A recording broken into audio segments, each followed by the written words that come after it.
All right, everybody, thank you so much for joining us. And I know I got a few questions during the break to ask if we were going to keep you here another 2 hours. No, we are not. And not even an hour and 45 minutes. We're just going to have a good conversation with our community leaders here on the panel, probably for about 45 minutes or so. And then we'll let you be on your way. I know so many people have so many places to be, and it's been such a rich conversation so far. So we're going to cover as much ground as we can, as quickly as we can, to make sure you get everything that you came here for, and that you are on your way on time for the other responsibilities that you have this evening. We have a new panel here for you with a couple of familiar faces, but still lots of new knowledge to share with you.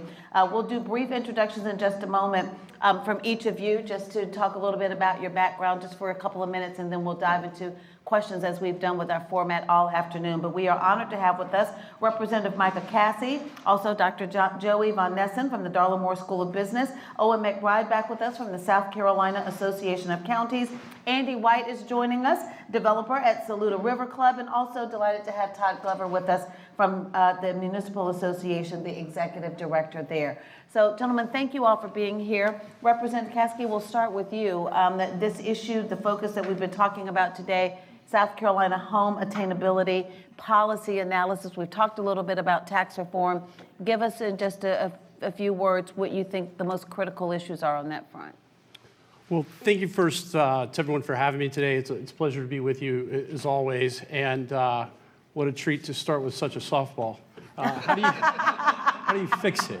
Tax reform. Yes. I think there's any number of factors you could focus on in trying to promote the notion of home attainability. And that's in part the real challenge behind seeing us achieve real results on this front, because on one level, economic development, the opportunity for a rising tide to lift all ships, broadens a base that allows for more folks to afford housing.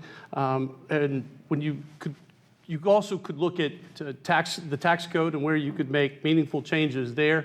And when you do so, you invite everybody, every group with a position to the table. And I think that's what makes it so very challenging, and why it's so important that folks like yourselves engage in the conversation, because in my 8 years at the State House, I can tell you the only times we do anything big are when folks are pulling in the same direction. And so as we move this conversation into many of those areas, I'm sure we'll be reminded of that fact, that as soon as you think you're going somewhere, a different group has a different perspective, and then they share that, things can fall off. So responsible folks having a voice, using that voice is important. Thank you so much. We appreciate you being here today. Joey, I want to talk back to reference back to the great presentation you did at lunch, where you talked about South Carolina's population growth, right? Being one of, if not the fastest in the country, which is good for us in terms of jobs and bringing people to our great state. But with the underbuilding that gets to this issue of home attainability, the gap that's been created there. So for you, my question is more in terms of what kinds of sound, responsible economic policies can help us close that gap? Well, I think when you're looking to close the gap, I think supply is the bottom line. That's the fundamental answer as an economist, looking at these gaps between supply and demand, because demand is going to be there. It's clearly going to be growing in the coming years. We've talked about the reasons why.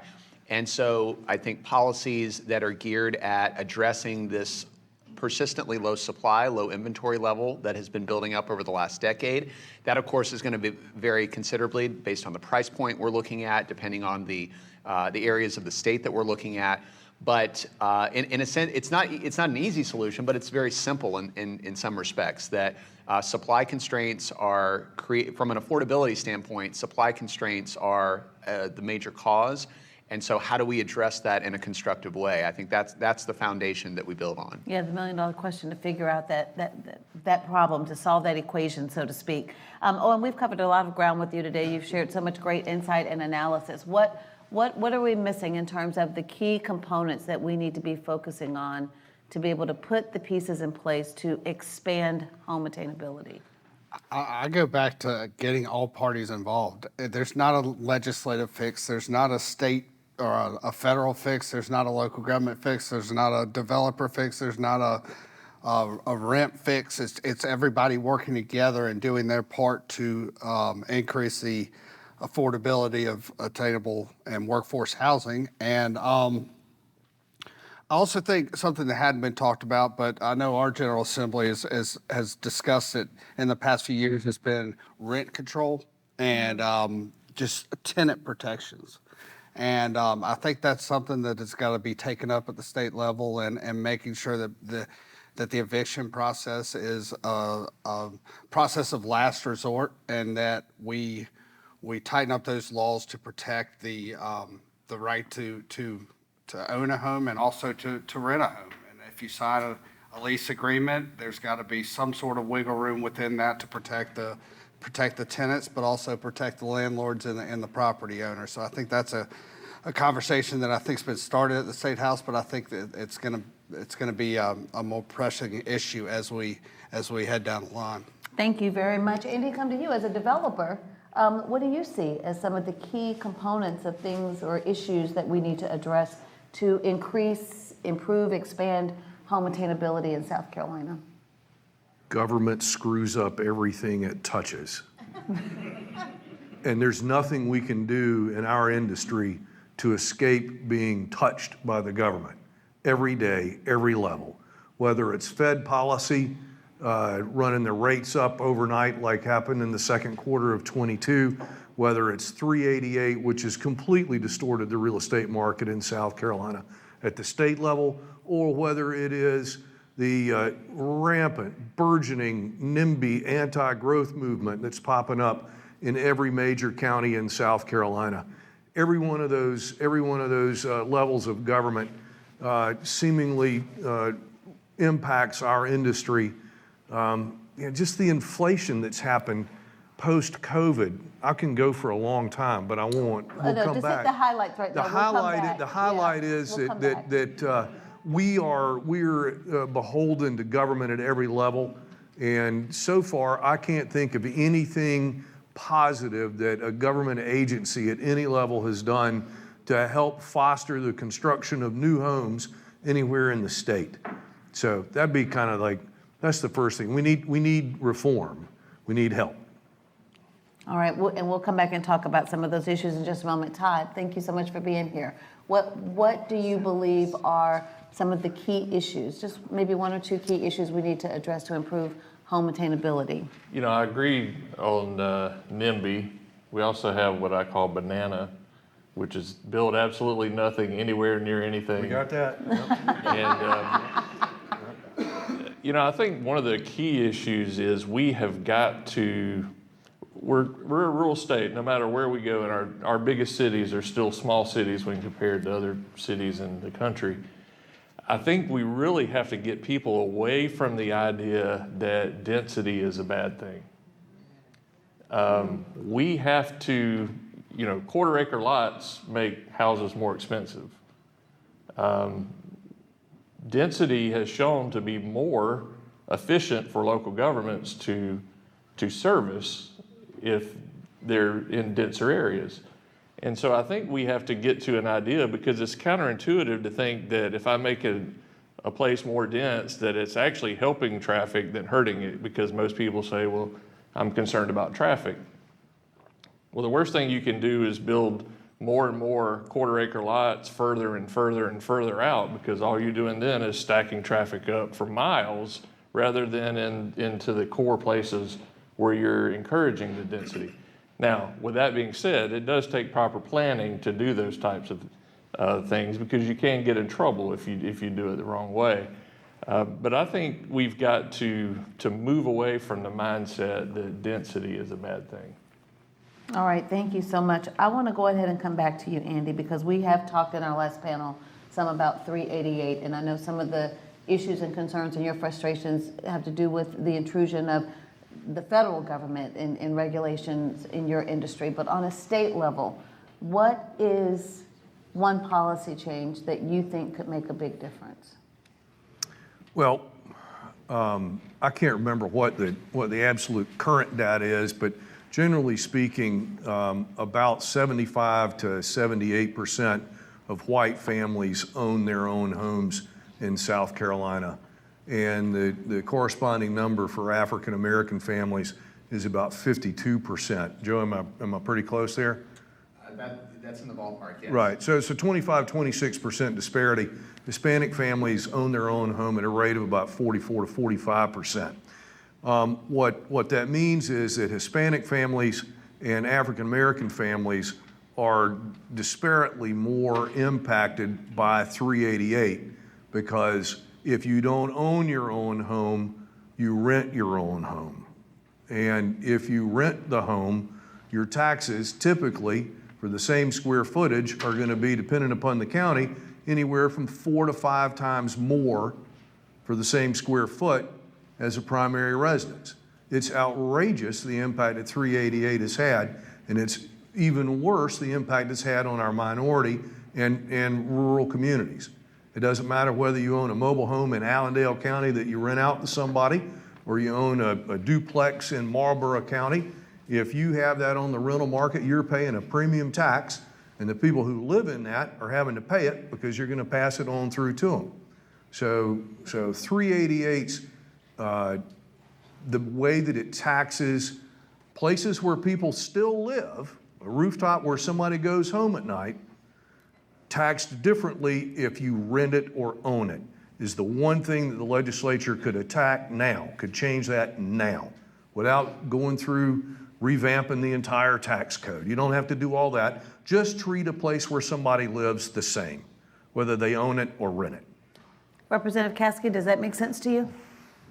Does the idea that we could raise taxes on owner-occupied property and not face a incredible political fallout? No. I mean, I just don't think, as a practical matter, voters tend to support increases on their owner-occupied homes without the case having been made by folks other than elected officials. I think if that's going to happen, and I agree with Andy that it does need to happen, it has to happen because the community has demanded it, that industry has aligned to demand it. Because as soon as you start, the tricky part of 388 is that you again invite everybody to the table and passionate everybody's. And I'm referring obliquely here to our education community. You start tinkering with 388 and you've now invited all of the criticisms that rightly accompany a discussion about public education in South Carolina. So I think it's an incredibly heavy political lift because homeowners do pay attention to their bills. Their tax bills. And so that's a real challenge. And I'll just say this one thing, because I largely agree with Andy that government is generally not a positive contributor. But I would challenge the idea that it hasn't done anything good or meaningful. I believe that there's a role for government in enticing advanced manufacturers to the state of South Carolina. I think it's a good thing that we have Boeing in Charleston and BMW in the upstate and, God willing, Scout here in the Midlands to help our communities achieve the sort of incomes that they're capable of. And so while generally I agree with the supposition that we have to be very wary of government interventions, I do think there's a role for government to act in a way that can be constructive. I got to follow up. You said, God willing, Scout in the Midlands. They're coming, right? They're here, right? I believe so. Okay, but I'm I just believed checking. a lot of things, I'm Julie. getting ready to go do the news at 5 o'clock, so if there's something I need to know, let me know. Judi, I would have told you in 2011 or 12 that I thought that there was a nuclear power facility coming online in Jenkinsville, so I'm a professional pessimist, but Okay. no news there. Okay, I just wanted to double check. On a serious note, with Act 388, when we discussed it earlier, the other follow-up I do want to ask you about that is because as our panel talked about some of the frustrations and unintended consequences of that legislation, the point was also made that simply revoking it or repealing it would also have not necessarily desirable effects. Can you talk a little bit about that, or whatever your assessment of that is? So I don't want to step in here or hold myself out as a subject matter expert on tax policy. I've tried as best I can to follow the conversation and get myself up to speed on something that was done while I was hanging out on the cool streets of Iraq back in 2006. But as I understand it, if we were to repeal that immediately, we'd have implications with our sales tax statewide, probably a good thing. But that tax burden that has been shifted onto our commercial entities, that would go down, so that's a good thing. But that owner-occupied houses, would then see property tax increases. And so if we were to hold all things even with respect to education funding, which again is problematic for 10,000 different ways, those folks who we also call voters would see a real increase in real terms. And I'm not sure that the conversation is there to reach those folks who don't pay attention with due respect to the ongoings of our General Assembly. All right, I appreciate that insight. Next question on our outline is the question of, is it possible to reduce disparities in effective tax rates? And Andy, you touched a little bit on disparities in terms of home ownership, but who would like to weigh in on this question? Is it possible to reduce disparities in effective tax rates? And if it is possible, what are some ideas to accomplish that? I mean, I think you've seen it with manufacturing property, lowering the exemption. One thing, I know Act 388 is the elephant in the room. Nobody wants to talk about it, and it would be a huge undertaking. But in reality, only a third of K through 12 education comes from property tax revenue. So while it is still a lot of money, there's got to be more. There's more to the solution. If you just repeal Act 388, you've got to make up a third of the money. Obviously, with sales tax fluctuating as often as it does, and revenue you can't count on every single year, it's tough to forecast, and you're going to have school budgets going up and down and up and down. So I want to 6%. You got that separate millage for school operating costs, but that, in all reality, the state pumps a bunch of money and tied to federal money into education, and that's actually the majority of the money that pays for schools. So I think it will go further reaching than just messing with, as Micah said, it would go farther reaching than just messing with property taxes if you were to reformulate that formula. That formula. Let me put this question on the table. No one likes to hear that their taxes are being raised. One solution that was raised would be to replace O&M millage for all property taxes with a state education property tax, O&M being operation and maintenance. So does anyone agree with that idea, to replace operation and maintenance millage for all property taxes with a state education property tax? You know, I think the real answer to me is there's already a model in state law that I feel like should have been the solution to 388. And that's a local option sales tax that local governments can pass. And basically what that does is whatever your sales tax collections are, that's how much you have to roll back property taxes. Mm-hmm. And if 388 had that similar approach, the state would say, okay, well, we collected $500 million and 1 cent sales tax, and we need $600 million, and then the remainder of that is spread across all properties, 4% and 6% equitably, and at a much lower rate, instead of doing away with property taxes for one whole segment and then putting it all on the 6 and 10.5%. That way, and there was already a model there. It was in state law. Local governments can do that now. We should have just followed that and put that on a statewide issue. Your predecessor referred to the circuit breaker, and I think that's the model that some states have. And I think there are some states, I think Michigan may be one, that has a statewide property tax for education. The idea, and like I said, I wasn't here in 2006, but I think the idea behind putting that sales tax up was to capture revenue not only from people that lived here, but from people coming from out of state. You know, and that was to not put the burden only on the residents of South Carolina. And if you do a statewide property tax, I don't know with the makeup of the General Assembly if that's something they would consider, but you are putting that burden back onto the taxpayers of South Carolina when 2/3 of the revenue coming from K through 12 education at this point is made up of sales tax revenue. So it's a tax shift. I don't know. I mean, I think then you get into the politics of it. But I don't think as I said earlier, we pump money into education. And I think at some point we've gotten more accountable where that money's gone over the years. But I think there needs to be just an overhaul not of the education system, but of the accountability of the education system, making sure that that money is actually being used for what the benefit of all children and throughout South Carolina, and not just in the more wealthy neighborhoods, and just make sure there's equality throughout South Carolina when it comes to education. Yeah, a lot of discussion about equity and equality today. Is there any guidance on pilot programs to local governments bearing a disproportionate burden from tax-exempt property? Who wants to weigh in on that? If I could, while others are thinking of a great answer to this question, I do want to say something about the last question with respect to the idea of having a statewide education tax, property tax. And there's two tensions that I see that aren't easily reconcilable. And the first is that once the state government starts taking your money, there is no guarantee that it will give it back, nor that it will put it where it was originally purposed to go. I think the storied tradition of our General Assembly is saying one thing and doing another, and I don't know that there's a lot of evidence to suggest that we would break that habit. Conversely, I would also point out that if you continue to keep pumping money into your local governments, you may expect the same results that you're currently getting with your local governments. And I'm not sure the story of that is very positive either.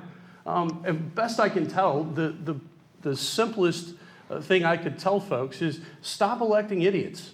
Stop electing people who refuse to have an intelligent conversation about the needs of this state.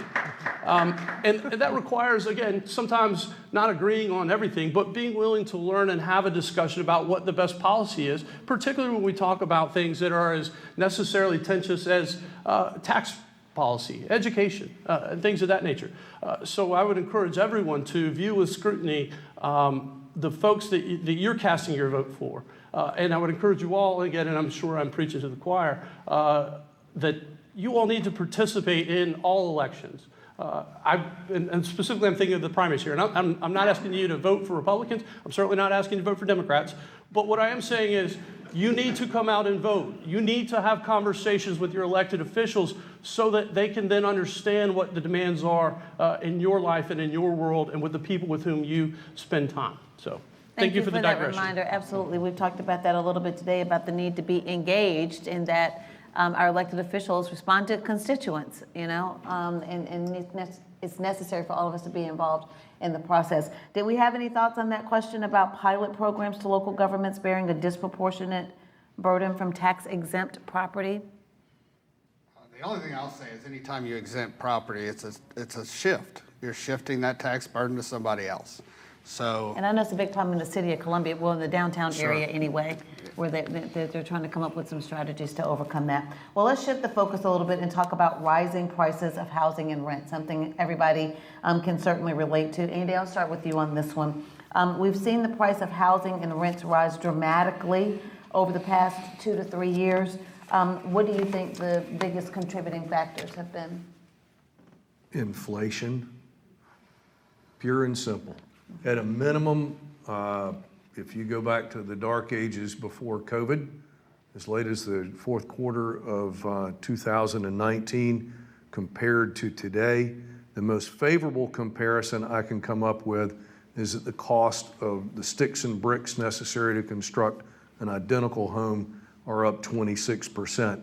The inflation rate, more broadly, I think during that same time frame, is 22%.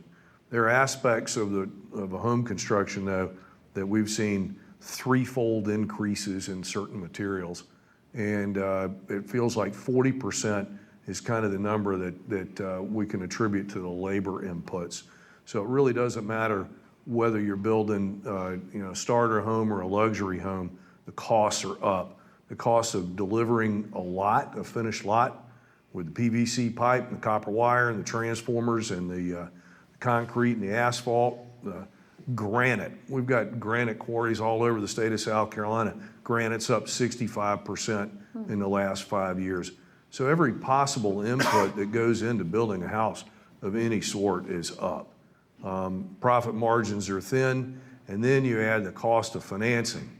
You know, most smaller builders are going to have bank lines, and I can tell you that the weighted average cost of bank financing for our business has a little bit more than doubled in the last 36 months. So, if I have to spend $20,000 to finance a house today versus $10,000 5 years ago, I've got nowhere to pass that on to except the consumer. And that's just across the board. So I would like to circle back, but I'll Sure. wait till you tell me it's time to circle We back. can circle back. Okay. We're flexible here. I have We're no, flexible. I have no idea what a pilot program is. I assume it's some kind of favorable treatment for one property class or Yeah. another. Representative Caskey, what I did not mean that we need to raise everybody's property taxes up to the level of the rentals. What I meant was we need to cut the rentals down to the level of primary residences. And the only place that gets shifted to in South Carolina is to other forms of non-primary residence property. Whether it's your boat motor or your 1972 Chevy Chevette or whatever it is, it's going to get shifted to that. But I think that the purpose of this gathering today is housing attainability, something we quit calling it affordability because ain't nothing affordable anymore. It's just how can we help people get into something? That's why it's attainability, not affordability. And attainability means for us, the number one thing we can do is get the operations and maintenance taxes, get that millage off of anything somebody lives in South Carolina. And it's got to shift to commercial and other investment property. It's where it's got to go because it can't go onto a voter's house. It can't go there. I mean, I agree with you 100%. But the answer is, what's the one thing we can do? We can get that school's operations tax. Leave the 6% assessment ratio in there because it is a profit-making deal, but get that penalty millage off of something where somebody lives to make all forms of home tax the same in the state of South Carolina. That's it.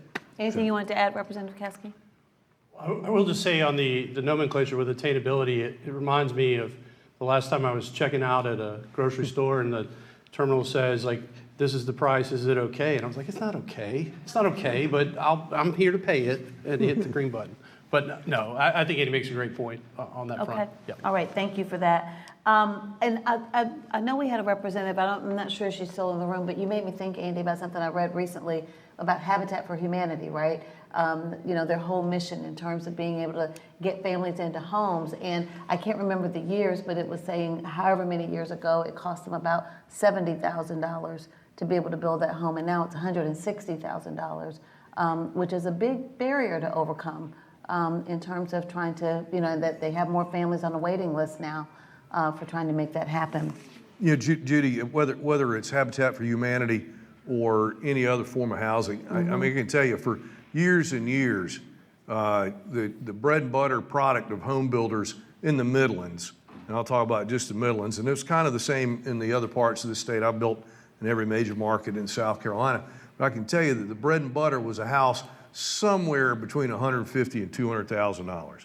As recently as 6 years ago, it was a third to 40% of the housing market in Columbia.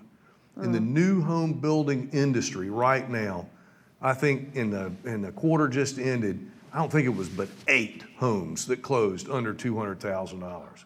It's the end. We're beyond the point where a home builder, a for-profit home builder, which is most of us, most of the time, sometimes very glaringly not, but most of the time, a for-profit builder cannot deliver a home. Well, I don't care if the lot's 28 feet wide or 30 feet wide. You can't deliver a house for under $200,000 because this group of builders here, if they could find a way to do it, they'd be doing it. They can't do it anymore. So the market, the market rate for housing is now $250,000 and up. I mean, there's still some 2 1/4 houses in there, but you get around the rest of the state, there's nothing available anymore. Well, thank you for that insight as well. I mean, obviously, we talked a lot about inflation today. Judi, I want to come back to you because as we talk about other factors, I mean, and you gave us a great presentation over at lunch, but especially as it relates to renters, those prices going up. What are the other factors that we see putting pressure on the markets? Well, in general, we're also looking at demand, and we're coming off of a durable goods bubble, what I call a durable goods bubble that emerged following the pandemic. where we had the rapid labor market recovery and $6 trillion of stimulus that generated these excess financial resources for consumers. And they spent those dollars, but they weren't spending them on services because we were all staying home. And so we see a rapid increase in all durable goods, essentially. And in South Carolina, that manifested itself in terms of growth in housing demand and growth in manufacturing as well. And so we're still readjusting from that goods bubble. And that affected all segments of the housing market, each one differently, of course. And then when interest rates rise in 2022, that begins this movement in the opposite direction. So demand has been the other component that we haven't talked as much about, where we saw in a sense borrowing future demand, which we're now seeing the follow up today, following 2020 and 2021, where we saw uniquely high levels of growth. Yeah, absolutely. Todd, I want to come back down to you as we talk about this question of policy change. From the Municipal Association's point of view, what meaningful, sustainable policy do you think we could change that would open up attainability? Well, if I had the answer to that, I think there's no silver bullet. There's a number of things that local jurisdictions can do. I think if you make it easier, a process easier for a builder to come in and get a permit, for one. If they can come in and get their plans looked at and you get them back to them in a short amount of time instead of having them wait for 60 or 90 days, that's better for the builder. We would take 60 or 90 days now. When I was a city manager, we had a 2-week turnaround because we realized in our city that that's what was driving our economy. If we were going to have a strong economy, we had to make sure that it didn't mean that we let our builders cut corners. It just mean that we put the resources there to make sure that we could address those demands of our services. Again, I go back to density. I go back to things that we can do, not to cut corners, but to have enough inspectors to get out and do the inspections when they're needed, to get plans back on a reasonable basis. Those are the small types of things. I don't know that there's one answer that. Well, there may not be one policy. Earlier we talked about even just mindset, and part of what you're getting at regarding density and the language that we use in terms of affordable housing or attainable housing, and just all of these things that we need to maybe shift the way that we think about it, the way we approach it. And obviously legislative policy takes more time and it's a more thoughtful process, but in terms of embracing the idea of creating more attainable housing in our community, just looking at what we can do, to shift. Well, the other thing I think we do as local governments, and I was a practitioner in local government for over 25 years, we have these mindsets that we create neighborhoods where all of the houses are within the same price point. And there are a number of successful examples across the state where you have $750,000 homes and $400,000 homes and $300,000 homes, all within the same neighborhoods. And that's that diversity of, you have young families moving in, you have retirees, downsizing. But if you look at the overwhelming majority of our neighborhoods in the state, the houses are similar sizes, they're similar costs, and the entire development is done that way. And I think that people now are okay. In my neighborhood, we have houses that go from $350,000 to over $2 million, and it's just a melting pot of different home values, and the folks who are buying the lower value homes, they like being in that neighborhood because their homes, benefit from that as well. And so I think some of that is that we typically build out developments that are one price point. Judy, can I offer a Sure. follow-up thought on that? Because I think Todd is right, and I wasn't here earlier for the discussion about the mentality that the government needs to take on. And in my view, it's a focus on the customer service aspect of what government should be doing that we seem to have, maybe we never had it, but if we did, we've lost it. And I think that's lamentable. One of the things that I see, and yeah, I say idiots earlier because it's 3:30 and I like to keep people's attention by offering flip comments. And I don't mean to suggest that people are idiots because we disagree, or necessarily that you adopt counter-intuitive positions like we're going to have a $3.5 million budget for economic development, but then adopt zoning strategies that stymie all growth. What I mean is we have too many folks who don't think that they in government are there to serve the folks of that constituency. And so I think of a world where if I can log onto an app when I order a pizza from Domino's, and I can see that Steve or Sally has, taken out the dough and has then added the cheese and the pepperonis and then put it on, and I can watch every step of that. Why the hell can't our county governments tell you where your application is in the permitting process? Why don't we take advantage of these very simple things to move things forward? Because when you can create dependability, reliability, set clear expectations, then the private market has the ability to adapt to that. But it's the high degrees of variability where you don't really know what's going to come with this. What's the inspector going to ask for this? And that's where we cause undue headaches that we can resolve with some foresight and smart thinking. And I'm not sure how exactly we get there because I can't just pass a law at the State House that says be awesome. But I do know that in the conversations you have with elected officials and candidates, you can say, how are you going to help the customer experience be better? That's the sort of question that I'm interested in exploring with the people that I talk to. I asked this question earlier to our panel members because there was a recurring theme of saying we need to be involved in communicating with our lawmakers and asking questions, and you don't have to be a subject matter expert in everything, but whatever the things are that are impacting your day-to-day life, talk to them about their issues. What is, and I know it's different for each person, but for you, what is the best way for constituents to connect with you and to be able to have these conversations? So it does change for everyone. I like to tell people, don't make it weird, just send me a text message. Emails are great. Participating in large block communications through some group online are usually not that helpful. But having a real conversation, every member of the House nominally represents 41,000 people. It's not terribly difficult, at least during the off season, to find some time to get together and have a conversation, particularly when you're interested in a conversation, which bears some explaining, unfortunately, because some people show up and say, I pay your salary, I demand you do so-and-so.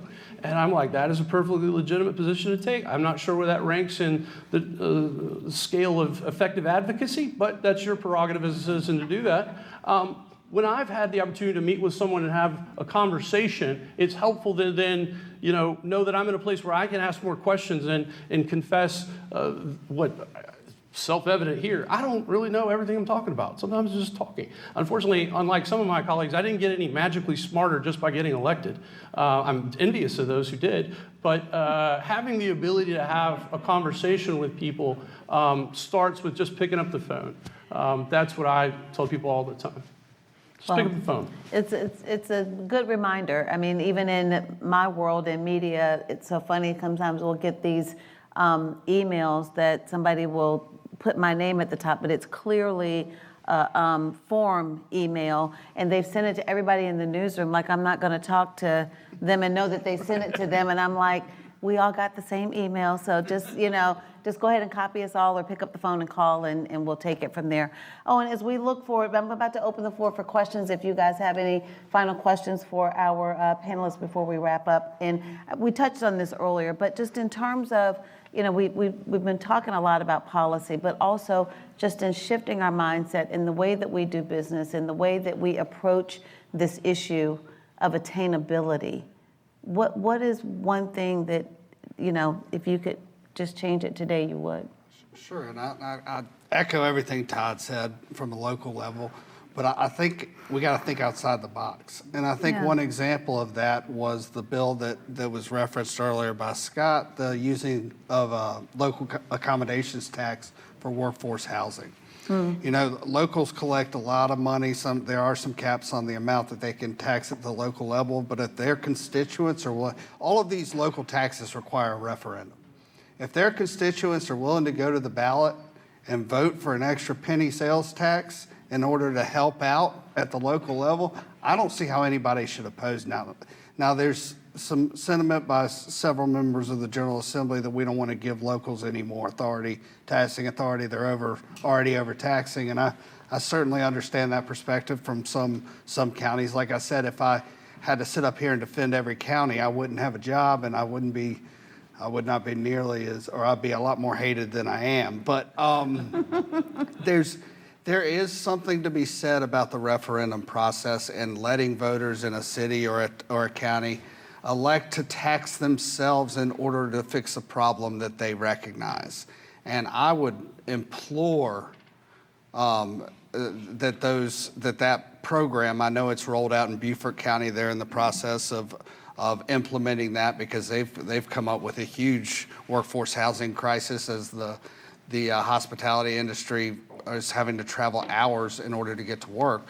But it's not a one-size-fits-all. It may not work in every county, but it's something, just thinking outside the box like that really could chip away until we figure out a more permanent solution. That sounds good. That sounds good. Andy, what would you like to add on that front? I mean, you know, you talked about a couple of things that you would like to change just policy-wise, but in terms of, you know, increasing attainability, in terms of affordability of housing and access to housing.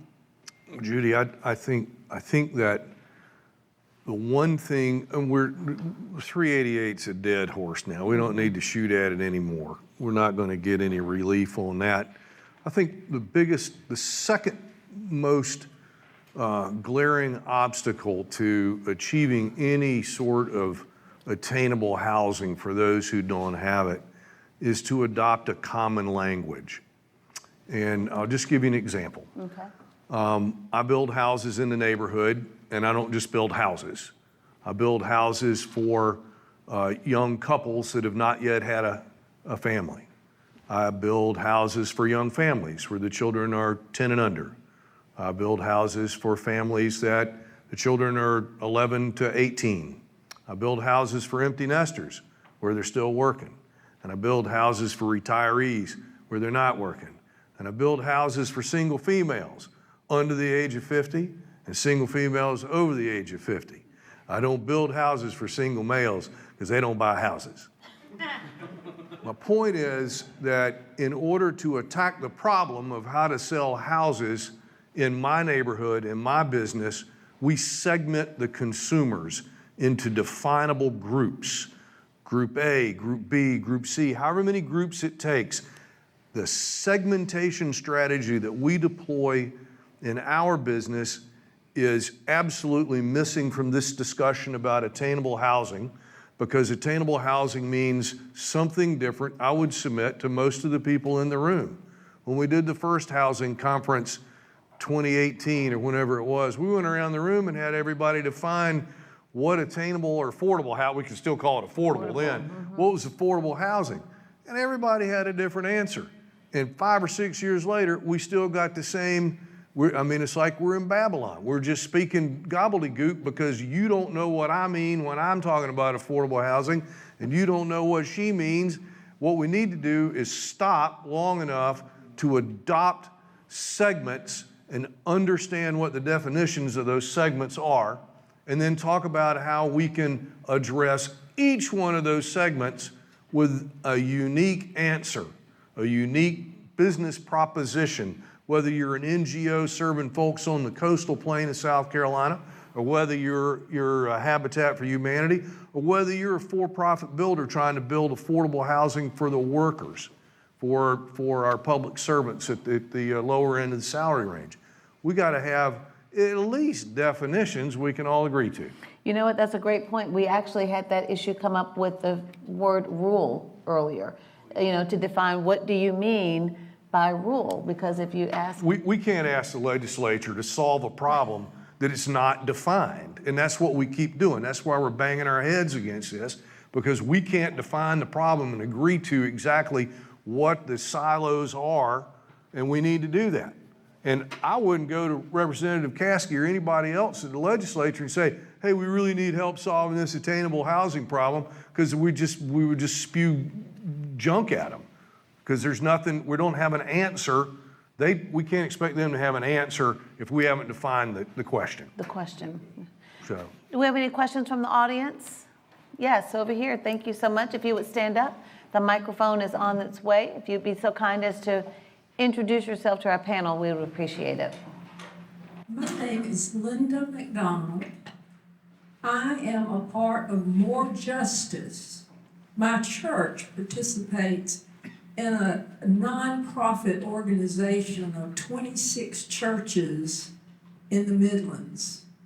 And one of our study questions is, and we advocate for, affordable housing. Now, this will blow the top of your head off. I'm not talking about workforce housing. I'm talking about affordable housing for people with 30% or less of the average median income. You think you got a problem with people who have a middle income? How about making housing affordable for those people who make less than that? Listen, we got problems. We got inequity in our beloved community, and all I hear are problems. I don't hear any solutions. I think you're all wonderful people. I think you do great work in your specific areas, but we ain't solving the problem. Let me ask, and I'm not solving the problem either. I'm just concerned as a person who cares about other people. Let me ask Andy White. You say it's not affordable to build houses anymore. Number one, my first question was, well, why are these material costs rising? And then I go over to Mr. Von Nessen, and he would say, because of supply and demand. And I think he would say, there was too much demand for that or something. I get lost in all that. But how are we going to get the material costs to go down? Seems like that's the issue right there. And then the second thing I would say is, okay, let's segment the people. Let's go ahead and segment. I want to ask you, you're not supposed to point at people. I want to ask you, if you had to build attainable housing for middle income people, workforce housing, as a for-profit builder, that's your segment, how would you solve that problem? Forget about all the different segments. Just focus on that one segment, building workforce housing by your company. How would you solve it? I would make the houses very small. That's And how much would it cost? Well, let's say that it cost us $150 a square foot to build a house. That's just our cost. The lot has a cost to it. So, we could probably deliver a 900 square foot house in our particular neighborhood for around $300,000. These people can't afford $300,000. Well, that's what I'm telling you. That's what my point earlier is. The ship has sailed on being able to build a housing under $200,000. So we can't solve this problem is what you're saying. We can't. Right now, there's no way to solve that particular problem. How do you put houses on the ground in the conventional manner, given the cost structure and the regulatory structure that's out there? No.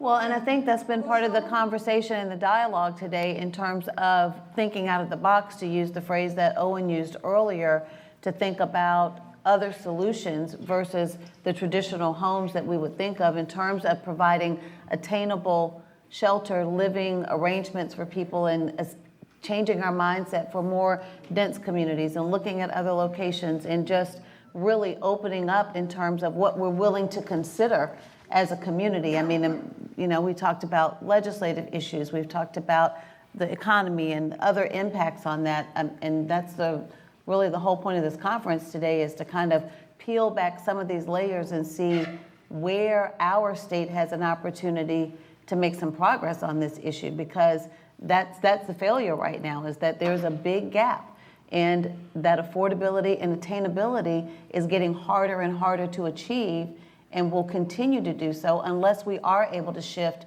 mindset, policy, investment.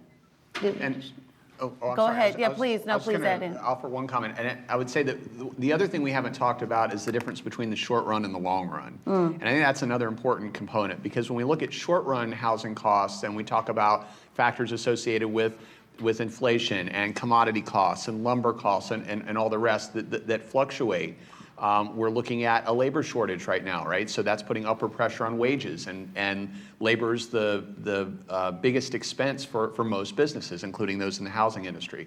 But then but those ebb and flow over time. But if we look at long run factors, and I go back to the comment before that I made about supply, and that's really, you know, increasing supply and inventory levels is I think the way to frame a long run discussion around increasing attainability or affordability, whichever term that we want to use. And if we increase supply over time in a market that's continuing to grow, again, over the span of years, we can begin to see some meaningful progress there as supply and demand come more into balance. But I think we have to look at it, think about the discussion from a short run and a long run perspective, and different factors that face different time intervals. That's great insight. Shell, did you have a question? I do. Yes. I do, thank you. Linda, this kind of goes to your question and what Andy said as well. Andy's right, you can't site build a house for under 200,000. You won't make anything, even if you were to cover your costs, you just wouldn't be able to do it on site. You'll never, and the economy's not going to change on that. We can't affect folks in this room through lumber. We can't affect lumber prices. We can't affect nails and shingles, and it just there's no policy here that we're going to be able to do where that's going to be possible. But there is a what? In manufactured housing, we live in the space between 100 and 250. All of our houses, almost all of our houses fall into that price range. 100, these are 1,100 square foot, 3-bedroom houses. In that price range, between 100 and 250. That do very much fit that thing. We build them and we sell them as, in our industry. I'm the government affairs director for the industry. We build them and we sell them as fast as we can. There's a line out the door of people who want them. There's only one thing, the thing that most holds us back in South Carolina is the restriction on where we're allowed to put them. And it is based not on the quality of the home. It is not based, these policies are decades old. These are in many cases, municipal ordinances or county ordinances that were written decades ago. And they were based not on how a house looked. They were not based, if you look at the ordinance, they're not based on what it's made out of. They're not based, they're built out of the same wood that everybody else builds haircuts in. They're based on the construction method. They're restricted from being put in certain locations around the state where they ought to be able to be allowed, but they're not allowed based on the method of construction, which makes virtually no sense at all. If you want to make a smart ordinance for your county or your city that does make good sense, base it on the quality of the house, the size of the house, the appearance of the house, but not the method of construction, which rules out a huge segment of housing that would fit in the 100 to 250 range very easily, perfectly. That's where we live. We hardly have anything above that in price range in manufactured housing. But that's one solution. We just run into we run into municipal and county and municipal zoning that restricts it simply because it was built partly in a factory before it was brought to the location and finished being built. Not a really good policy, but that's what we run into. Did you also have a question for the panel, or you just, a great insight? Well, thank you. I was answering We her question. appreciate it, we appreciate it, yes. All right, any other questions from the audience? Yes, over here to the left. Thanks so much for that, Shel, we appreciate it. And for the question, Linda, thank you so much. Hey, so Tim Rayborn, McGuinn Hybrid Homes. We are doing site-built homes for under 200, but it's very limited. And we are limited from the perspective of square footage. The minimum we go down to right now is 1,000 square feet. It takes a lot to go down a little bit lower. We like to stay at a 3-bedroom home. We're exploring 2-bedroom homes to go a little bit lower, but Andy's absolutely right. The only way to get there is to go smaller.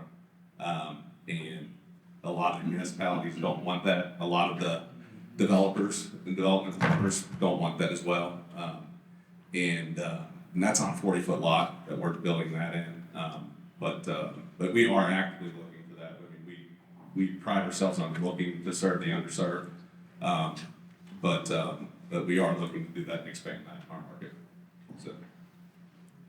Thank you for that insight, appreciate it. Sir, the microphone's headed your way. If you'd be so kind as to introduce yourself to our panel, we'd appreciate it. Thank you. I'm Richard Hutto with SC Housing. Just wanted to know if the panel had any thoughts on S1017, tax abatement for multifamily development. It's in the House at this point. They're looking at amending it. There's lots of back and forth on it. Just wonder if you had any thoughts on that. I can talk about that. That's the bill I discussed earlier about partnering with nonprofits to utilize affordable housing, and we're supportive of it. I've heard of some amendments. I know it ran into some amendments in the Senate that were added on it, and I think there's a subcommittee meeting on it this week, so we'll learn more then. But as I said, from our perspective, it was making sure that those tax exemptions were not abused. And I think the amendment that was agreed to in the Senate increased the incentives as far as the threshold for ownership and the number of units that you're providing to affordable housing, which I think is important. And yeah, we're fully supportive behind that bill as an association. We're tracking that bill as well as an association. You know, I wish it had gone a little further. It caps now if the nonprofit, well, first off, we ought to point out this is fixing a loophole that was found in the existing law. You know, if a nonprofit owns 50% of a project, then 100% of the property taxes are exempted. And so from 50 to 100%, all of it's exempted. I wish it had not stopped there. I wish the scale would have gone just based upon the amount of ownership of the nonprofit.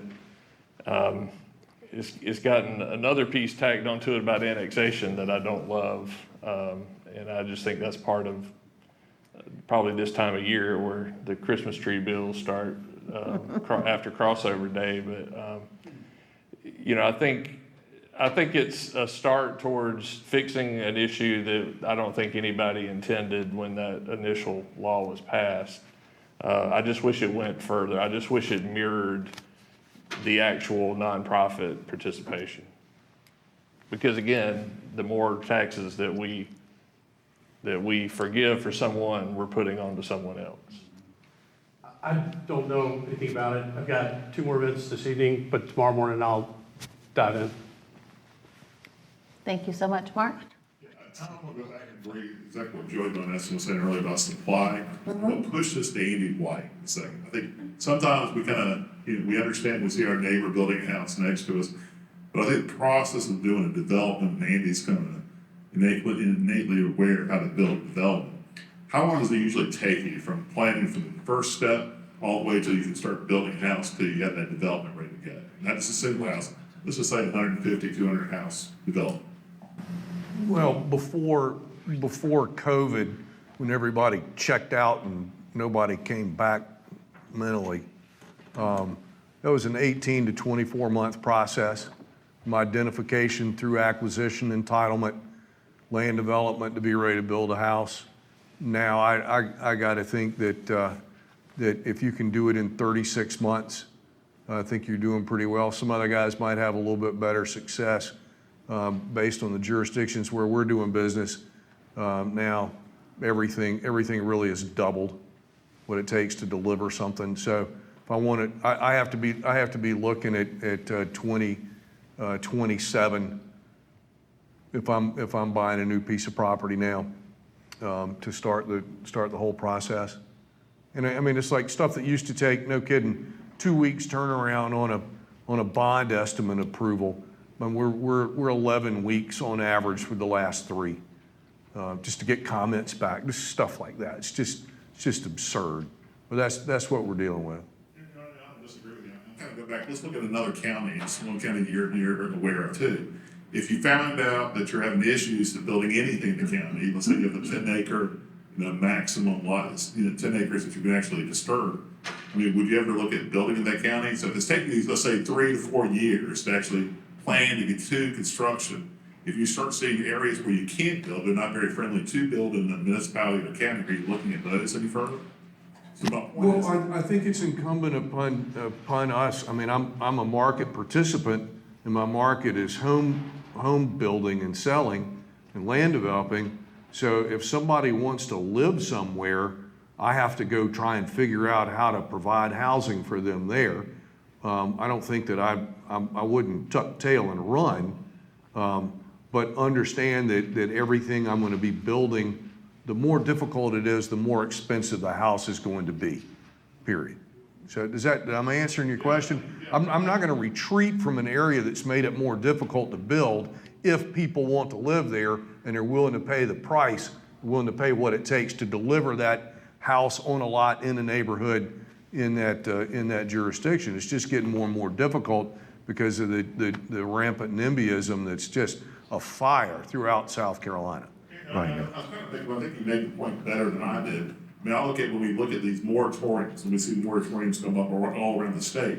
That's a profit opportunity. A moratorium is a profit opportunity. But it's double the time to recover from that time, right? If you stop 12 months. Yeah, if you stack up unmet demand on the other side of a moratorium, I mean, it's a bubble of demand that just gets unleashed on whoever's there on the other side of it. Is that right? Yeah, just at a high, it's just at a higher price. And we're seeing it. I think in the person you left said it earlier, I think better than I did, about the NIMBYism that goes along with it. I mean, we had Richland County. We had a development going in at $250,000, $280,000 house about a year and a half ago, and it was voted down. It was voted down because they said, we don't want that kind of housing here in Richland County, but we need it. And when the developer asked, where can we put it? It's just not here in Richland County. And I think that's where we're going. Where do we build it? And I mean, the NIMBY movement across America is almost exclusively baby boomers. When you see people standing in line or queuing up to speak against a new neighborhood or an ordinance that would be development friendly, it's almost entirely baby boomers, and they just don't want anybody else around them. They don't want the traffic to take longer. They don't want their doctor's visits to be scheduled further out. I get all that, but I mean that's what we're dealing with. This isn't anything new. It's just it currently happens to be baby boomers. When I started into business before, it was 40 years ago. It was the same age folks trying to stop development. What the problem is, they don't think about the people that are stopping or their own kids from coming back. I mean that's the kind of stuff that's happening now. It's not logical. It's all emotional. And 100 people on a Facebook page can direct the policy of a 300,000 person county. That's just what's happening. Sorry, I can get on that soapbox and go for a while. Yeah. I hear an amen corner somewhere. I'm going to say, it's an interesting dynamic that has developed. We are running up on the end of our time. Do we have any other questions from the audience? The audience engagement has been wonderful today. Yes, sir. I just have one comment Right now, of all the places we're working, I don't really know of any municipality that's not doing anything to try to slow down construction or the permitting of neighborhoods. They have moratoriums. They have policies in place that if you come back after a revision, maybe it's just one revision, that it goes to the bottom of the pile. It's going to be 6 weeks before somebody will look at it. It could be something where they're reducing density, which is going to increase cost. Could be something where they're not going to allow townhomes or they're not going to allow apartments within a quarter of a mile of another project they've got to reduce these things. Well, the lot on a house, when you're talking about the affordability of it, is typically now 20–25% of the cost of the house. There's not another single item in the house that comes to even half of that on a house. The lot is the one best opportunity you have to create affordable housing. The rest of it we can do by reducing house size. We can cut out bathrooms. We can begin to do things that people used to do with houses. You know, we forget what we grew up in, when we grew up in 1,000-square-foot houses that had a bath in a house, a half. We didn't have 3 baths. We didn't have en-suites for all the kids. You know, we didn't have a 2,400-square-foot house. And we're probably going back to that. But the lot is the biggest single thing we can do other than reducing the size of the house. That's my thought. Thank you for sharing that. We appreciate it. I think we have one more question all the way to the right. Thank you, sir. If you please introduce yourself to our panel. Sure. Good afternoon. Eric Jensen. I'm an assistant county administrator with Richland County, and in my previous life, I've been a developer and builder west of the Mississippi. One of the things I have not heard yet at this conference is a discussion on accessory dwelling units. That is the quickest way to add more units, more housing, simply because it requires essentially no additional infrastructure, and it takes advantage of existing properties. And accessory dwelling units, of course, can be independent. They can be detached.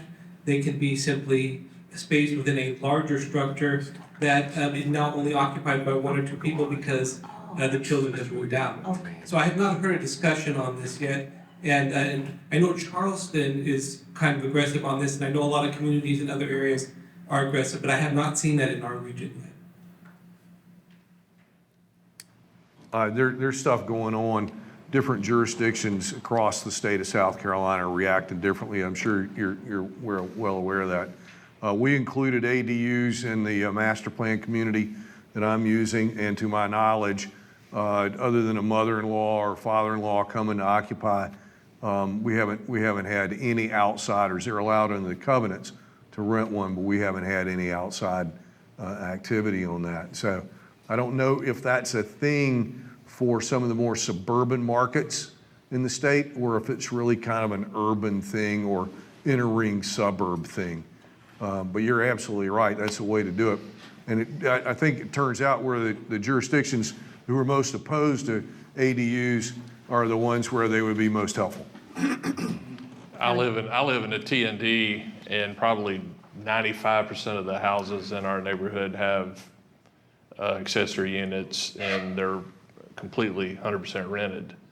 But to your point, we're more in that urban core in North Augusta. But yeah, we do have those, and they're highly sought after. Well, great addition to the conversation, Eric. Thank you so much. As we wrap up, I'll just have each of you give some parting words. We're just trying to leave people with a challenge, where we can all be a part of the solution in this, just what you would encourage people to do with the knowledge and information that they've gained here at the conference today. Todd? Yeah, I was sitting here thinking while we were talking that, if you think about this in the term of cars, if I can't afford a brand new $60,000 car, I may go buy a $10,000 used car.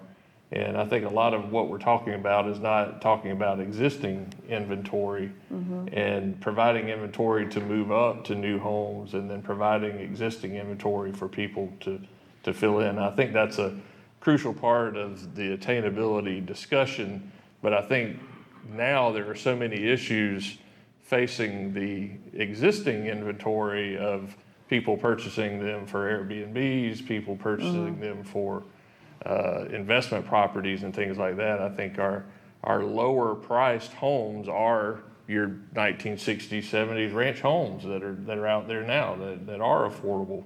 But how many of those are being purchased and then 388 comes in and they're being taxed at 6%? So, I mean, there are so many pressures now on the existing, more affordable inventory for those folks that you had mentioned earlier in that lower price point. I think that's something that probably is a whole other panel to discuss. Yeah, for sure. Todd, thank you very much. Andy? Until we get everybody on the same page with definitions and understand who the target consumers are, whether it's people in need of basic shelter, whether it's people who are on the street, it's just, until we get that set of definitions done, we're all just spinning wheels because there's not going to be a one-size-fits-all strategy for solving housing attainability, affordability. We've got to kind of stop and get that part done. Otherwise, everything else is just kind of a waste of time because we can't solve all the problems with a single solution. We need to figure out which are the easiest to solve, which are the most desperately needed solutions, and the intersection of the easiest and most desperate are where we start. So that's my 2 cents. And some of the folks in the room have heard me express that before, but we got to get that done, or there's not going to be any movement on any of it. In your mind, who leads that effort? Well, I think that the partnership that started a few years back with the Municipal Association, Association of Counties, South Carolina Association of Realtors, and South Carolina Home Builders Association is a good place to start figuring out how to do it. There are the groups we had together for the first forum, Mark, everybody in the room was representing a different constituency. We need those people to help us define and agree upon what the groups are, what the segments are, and then there's always low-hanging fruit in any scenario like this. There's always, there's a church group out there, 28 churches. Their efforts might be marshaled toward something that could be easily gotten to, or relatively easy compared to other things. I think the most difficult problem to solve is workforce market rate housing. That's the one that's the most difficult to solve, and it's not one that this group can solve beyond maybe some help on the regulatory affairs end. We're not going to solve market rate workforce housing in this forum. I think that needs to be completely left to the market. Let the market solve how to sell market rate housing attainability for folks who are not in the market, who are not capable of buying, not interested in buying a house with a 30-year mortgage. That's who we need to be concentrating on, and leave the rest of it for us to figure out in the industry. Does that make sense? It does. It does. Thank you, Andy. But there's a lot of stuff that can be done separate and apart from market rate, but what are they? Exactly. Owen, I'll bring that question to you as we talk about, so many different layers to this that we have discussed today, but what are you most optimistic about in terms of being able to move forward with sustainable solutions? I think it's continuing the conversation and getting more people involved. We can go around the room and go around with different ideas, but I think we've made progress, but I think there's still a lot of work to do. And as the coach of my alma mater once said, "Don't give up. Don't ever give up." I love it. I love it. Joey, what words of wisdom would you have for us? One other final question I wanted to pose to you, one of your comments earlier when we were talking about the shortage in the labor force. Are we at a new normal with that, or, coming out of COVID, and it was just such a mystery to me. I know we had the, money that came into the incentives, or help me out with the word, but the tax. Well, the stimulus. The stimulus, thank you, that's the word I was looking for. But it was just amazing to me that so many people were able to stay out of work so long. And it's like, well, what are these people doing? And where are they in the labor force? And are they coming back, or is this the new normal? So the short answer is, that's a great question. The short answer is that this is the new normal. Okay. Because what we've seen, if we break down the labor force into different age groups, what you find is that we've seen full recovery across all age groups except for those over 55. And that dropped dramatically in 2020. And although it's picked up somewhat, it's stayed down.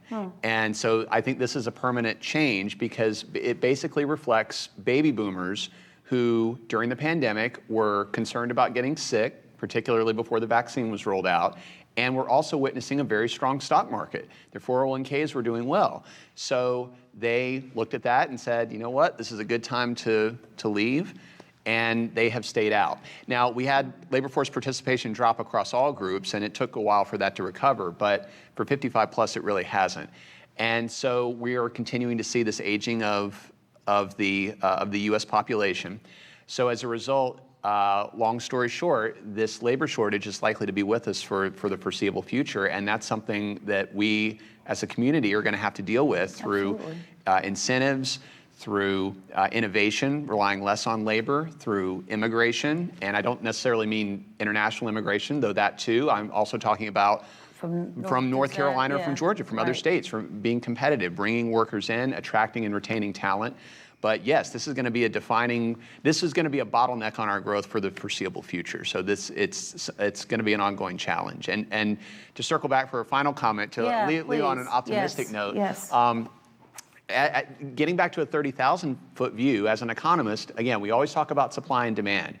And we are very fortunate to be in South Carolina, where we do have very high levels of demand, where we are very economically competitive relative to the national average, relative to many of our other states in the region and in the Southeast.